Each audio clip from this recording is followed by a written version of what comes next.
అస్సలు ఇలాంటి ట్రిప్ ఎప్పుడు కూడా చేయలేదండి. లైఫ్‌లో ఇంకా చేస్తామో లేదో కూడా తెలీదు. ఒకేసారి 6 డేస్ అనమాట ట్రిప్‌కయితే వెళ్ళామనమాట. నార్మల్‌గా ట్రిప్ అంటే గనక ఇద్దరు కపుల్స్ ఉంటారు కదా! కొత్తగా మ్యారేజ్ అయిన వాళ్ళైతే వెళ్తే చాలా బావుంటది. ఇంకా ఫ్యామిలీ ఉన్న వాళ్ళంటే కనుక పిల్లలతో కంటే ఇంకా ఫ్యామిలీతోని ఫుల్‌గా వెళ్తే ఇంకా ఎంజాయ్ చేయొచ్చండి. ఇంక ఫైనల్లీ తాజ్‌మహల్ అయితే వచ్చేసామండి.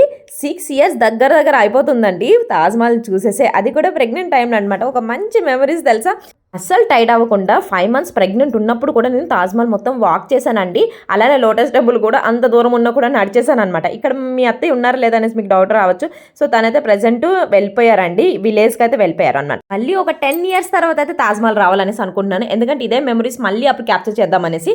అండ్ నేను ప్రెగ్నెంట్ టైమ్‌లో ఎంత వెయిట్ ఉన్నానో తెలుసా అండి? మొత్తం కూడా డెలివరీ దగ్గరొచ్చేసరికి మొత్తం 57 కేజీస్ అనమాట అప్పట్లో. ఇలాంటి మెమోరీస్ మీరు కూడా ట్రై చేస్తూ ఉండండి. అలానే నా డ్రెస్ గురించి చాలా మంది అడుగుతున్నారు కదా! మగ్గం వర్క్ డ్రెస్ అండి. యోక్ పార్ట్ అంతా కూడా ఇక్కడ ట్యాగ్ చేశానండి. ఫ్లిప్‌కార్ట్ నుంచి తెప్పించాను. చాలా బావుంది.